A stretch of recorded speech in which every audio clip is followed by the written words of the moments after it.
My father had, I'll try and keep this together. He had an expression. He'd say, Paul, I may have my faults, but being wrong isn't one of them. And not only spoke to his sense of humour, but also his lack of self-doubt and sense of conviction.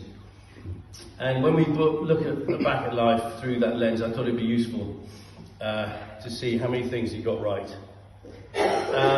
He was born in Burnaby, 1934. He was his mother's little ray of sunshine, a name that slightly stuck with him to the end.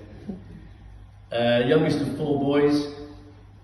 She sadly died when he was just 12, so he was then raised by his father, TD, who was, he admired greatly, a strict man though, and his 3 elder brothers, Doug, Ken and Neville, I think probably helped instill his spirit of independence and his self-reliance. I hope you enjoy the picture on the front cover, which is one of TD, the 4 boys, their respective wives, and 8 of the ultimately 12 cousins. He was the last to survive of the four brothers, but they remained close all their lives. 1947, he went to board at Worksop, where he later sent me. He always believed that education was the best investment. Some would say in spite of going to Worksop. However, he always ensured he got the best for me and Linda, and was always happy to help with our children, his grandchildren.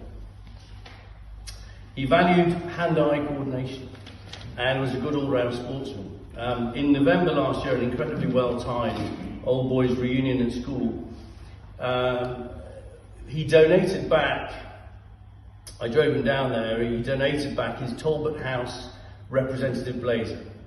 This was a very rare award given to sporting all-rounders, of which he was very proud. It was a beautiful cream blazer with a mauve trim and the Talbot House crest on the breast, and it was given he got it for getting a school cap in one sport, in his case shooting, and house colours in 4 other sports, rugby, hockey, cricket and squash. He presented their master. There are 2 remaining in existence. It's 70 years old, he was in perfect condition, and it gave me enormous pleasure to know that from now on every Friday chapel will be worn by the head of Talbot House. And so to Woodson, to which he was introduced effectively from birth. My own father, a founder and ex-captain. Dad joined in 1946 because you couldn't become a member till you were 12. So he became the longest serving member. Not, as he would remind me, Brian, the oldest member, but he was the longest serving member, I believe. And not only did he live there in his 20s, he probably played over 5,000 rounds there, got his name on most of the boards. And so he was right about the golf club. But he always thought that golf was an easy game. And few golfers would agree that he was right about that. He loved playing elsewhere. He played at Ganton. He played 50 years at Silith with his old hockey club. And of course, Quinta de Lago in Portugal. He played with the boys PGA. He played for his regiment, for touring sides, and for Woodson, and was always a depressingly consistent and highly competitive player to come upon.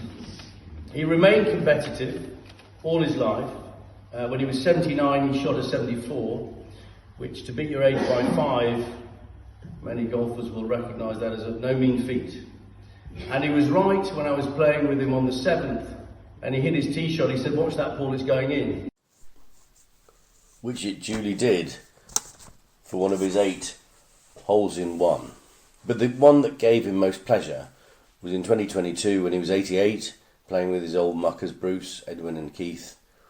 It was a shot at the 10th of about 150, 160 yards. Went straight at the flag, cleared the bunker, bounced once, went straight in the hole. And it became, he told me, the oldest Woodson member ever to hit a hole in one. Ken and he started the McGill Bowl Invitation Day in 1965, and it gave him great pleasure to think that over the years it has helped introduce literally thousands of guests to his beloved club. It's one of the biggest days in the sporting calendar at Woodsum. Over 170 people play in it every year. But of course, despite almost 100 attempts between us, neither of us have ever won it, so the McGill name remains engraved on the bowl only once. I shall continue to try. He valued hard work and value for money. He would like to remind people that he was half Yorkshire and half Scottish.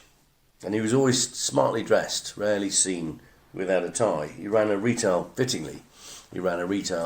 clothes shop called Smith Wilkinson in Stocksbridge, which he set up in the 1960s, making handmade suits, and then to sheepskin coats and leather jackets in the 70s and 80s to the big man shop until he retired in 2000. He was popular with customers. He knew most by their first name, and he was apparently a great boss, and many of his staff were with him for over 30 years. Since retirement, he treasured his biannual staff lunches. Another of his maxims was the importance of 4 weeks holiday, 2 weeks skiing and 2 weeks summer sun. From Courchevel to Meyerhofen, from Val d'Isère to Wengen, he loved skiing with Mum and Linda and I all over the Alps, and occasionally on the other side of the Pennines on the dry slopes of Rottendale, somewhat less glamorous. In the summer of 1970, over 53 years ago, our pioneering trips to Ibiza started, staying in May Gibbons' flat in San Antonio, who dust off his summer holiday cheesecloth shirts, and those trips became our summer staple throughout the 1970s. And while Mum spent her time half drowning in the Med learning to monoski, he would water ski just once every holiday. 2 skis, up first time, follow the boat round the harbour, don't cross the wake, don't fall over, back to the beach with dry hair. This was typical of him. And then, of course, many years in Quinta del Lago, where alongside golf, he hosted drinks parties, playing Butler Brabinger to Mother's Hyacinth Bouquet.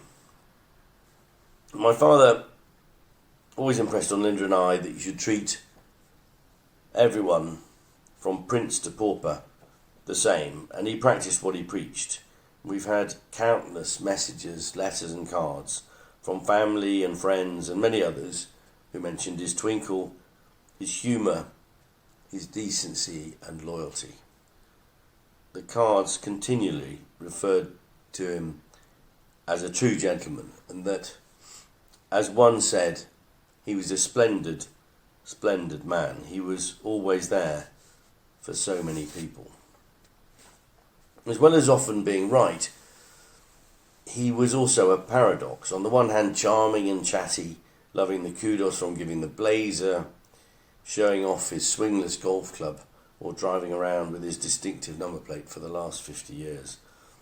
But at the same time, he was a very private man, didn't seek attention. He turned down the Woodsum captaincy several times and couldn't wait to hand me the task of presenting the McGill Bowl, not least from his fear of public speaking. He apologised profusely to his parents for the trouble he was causing. He was so bemused and utterly unused to being the one needing help and attention.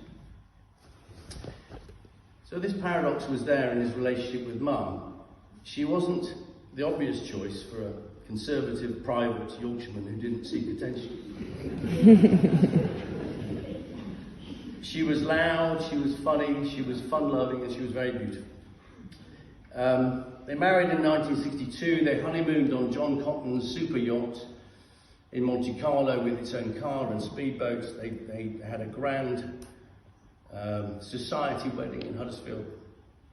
But it wasn't all plain sailing. And I think, though, their sense of loyalty and their shared sense of humour kept them together through thick and thin. And Ray and Jules formed, in their own way, a very impressive team. The last 10 years with Mum have been particularly challenging, but he always made sure she was comfortable, well looked after, and as happy as she could be. She is too ill to be here today, but she remains very well looked after at Castle Grange. He helped Linda start her herd of Belties, a breed that harks back to his father's family of farmers around Gatehouse of Fleet, and he would discuss their virtue with such passion and apparent knowledge with anyone who'd listen, that many who knew no better were left believing that he'd farmed cattle for most of his life. In truth, he was terrified. And if you look at the picture on the inside page, Linda said that was probably as close as he ever got.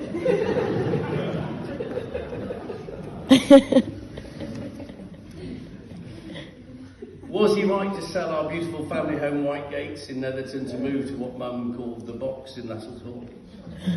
Well, less upkeep, a great view, and of course it was closer to Woods. So he probably wasn't wrong about that either. He always put a great stock on a good sense of humour, which he kept to the very end. And I will struggle with this story, but I'll get through it. I was looking after him just 2 weeks before he died. Excuse me. And it was 3 a.m. He called for me. He was sitting in the hall, and he got himself out of bed, dressed himself, pyjamas, dressing gown, out of bed, out of the bedroom, along the hall, to be sat in the chair under the stairs. Now, at the time he was so ill, this was something we thought was well beyond him. And there was no frame, no walking stick. So I looked at him and I said, "Dad, what the hell are you doing there?" And he looked up at me with those clear blue-green eyes of his and he said, "Paul, I've got absolutely no idea."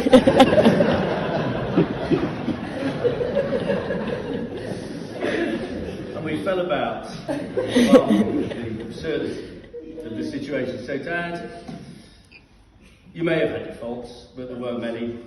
You will be missed, and you can rest in peace. I think you got most things right. Oh, well done.